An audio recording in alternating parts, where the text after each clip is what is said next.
A revolution begins with a promise of clarity. It speaks in simple sentences. The problem is named. The future is imagined as clean, unburdened, reachable. At the start, it feels like a correction rather than a rupture, a return to something lost: dignity, fairness, voice, order. What unsettles history is not that revolutions fail to deliver everything they promise. It is that they so often turn against the very beliefs that made them possible. Not immediately, not always violently, but with a consistency that feels less like accident and more like pattern. This is not a story about leaders becoming corrupt or ideals being betrayed by bad actors. Those explanations are comforting because they keep the core belief intact. They suggest the revolution itself was sound, only mishandled.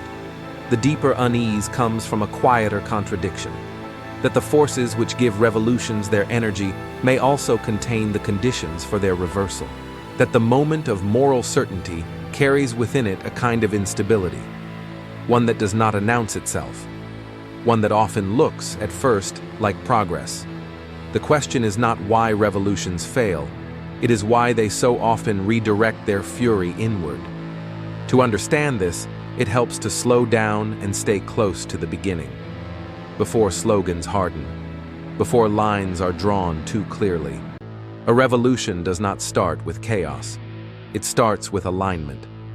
Different grievances converge. Different frustrations find a shared language. People who disagree on much discover one belief they hold together: something is wrong, and it must not continue. At this stage, disagreement feels secondary, even healthy. Differences are postponed, not resolved. Unity is defined by opposition, not by a shared future. This matters more than it seems, because the early coherence of a revolution is not built on consensus about what should exist, but on certainty about what should end. The enemy provides structure. It simplifies identity. It offers moral clarity without demanding precision. As long as the old order remains visible, the revolution knows who it is. But revolutions are successful precisely when that clarity begins to dissolve. When the symbols of the past weaken, when authority retreats, when resistance no longer feels urgent, but habitual, this is where the internal pressure begins to rise.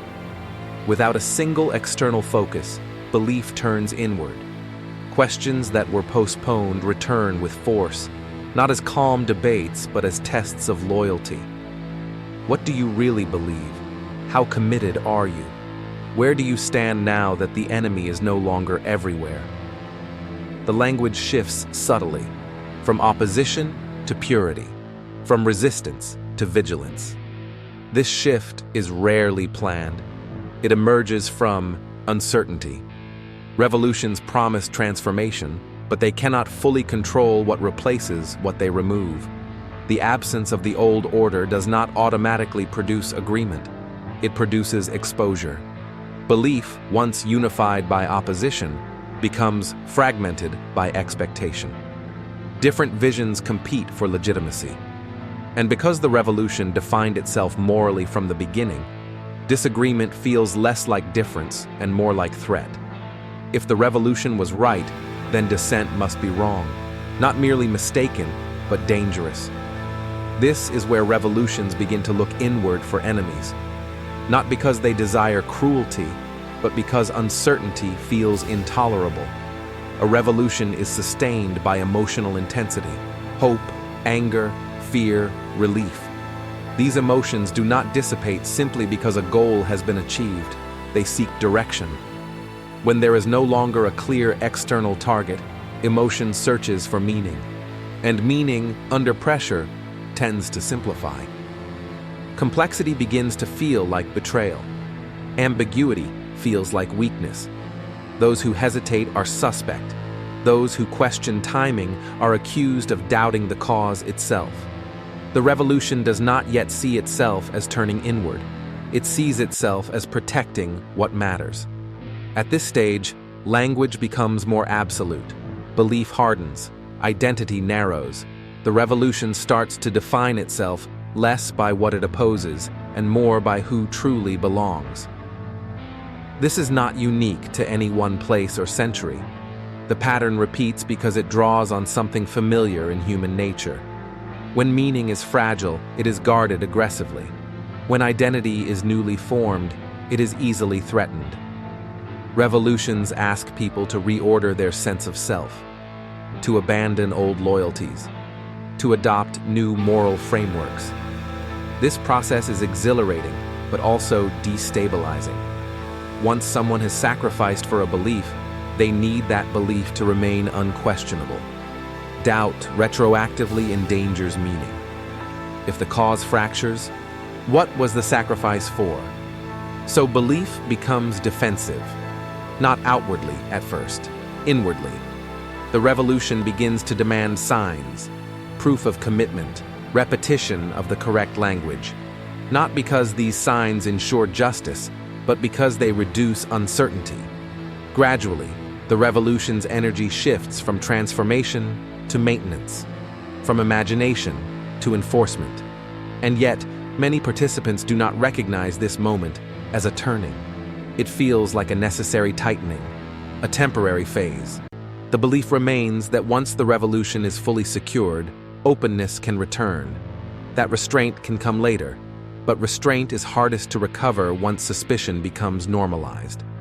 As internal divisions sharpen, the revolution faces a dilemma it was not designed to solve: how to preserve moral certainty without suppressing difference. Because the revolution began by rejecting an imposed order, it lacks a shared method for resolving disagreement. It knows what it is against. It is less certain about how to live with conflict among its own. At this point, turning inward becomes easier than slowing down. To question the direction now feels like undermining everything achieved so far. So the revolution frames doubt as danger, not out of malice, but out of fear. Fear that fragmentation will invite reversal. Fear that uncertainty will reopen old wounds. This fear does not arrive as panic, it arrives as vigilance. Watchfulness becomes virtue. Suspicion becomes responsibility. The revolution begins to measure belief not by action alone, but by tone, language, and timing. The wrong hesitation at the wrong moment carries weight. What began as a movement against domination risks recreating patterns of exclusion, though often under a different moral vocabulary. And still, many within the revolution believe they are preventing something worse. They believe restraint is dangerous, that hesitation is indulgent. The tragedy is not hypocrisy, it is compression. Complex human motivations are compressed into moral categories. Identity becomes binary, with us or against us. This compression simplifies coordination, but it also accelerates fracture. Because no community can sustain moral intensity without release, and no belief can remain absolute without becoming brittle. Eventually, the revolution confronts itself, not in a single moment, but through accumulation. People notice that fear has replaced hope, that silence feels safer than speech, that belonging requires constant performance. Some leave quietly, some resist internally, some double down. Each response deepens division.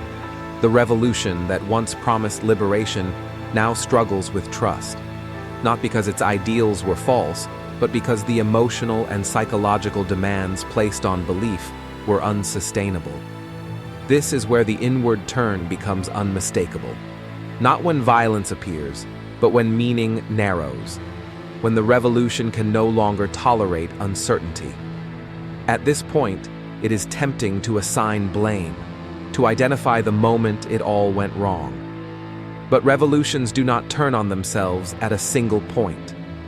They drift inward through a series of understandable choices, each made to preserve meaning, each made to prevent loss.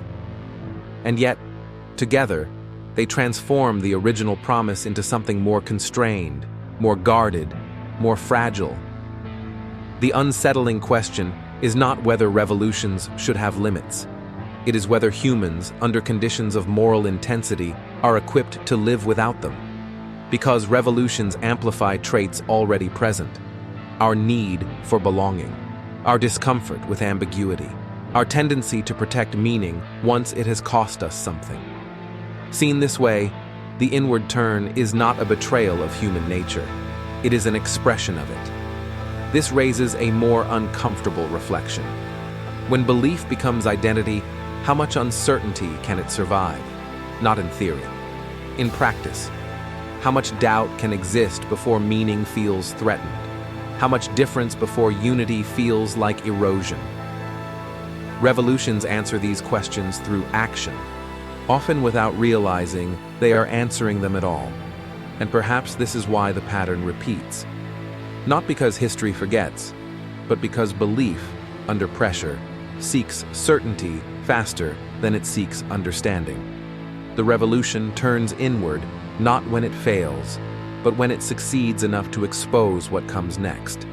What remains unresolved is whether this pattern is avoidable or simply human, whether revolutions collapse because they abandon their ideals or because they ask belief to carry more weight than it can bear. The silence after that question is where the tension remains. Subscribe to Timeless Questions for more thoughtful journeys into the ideas and forces that shape civilizations and continue to shape us.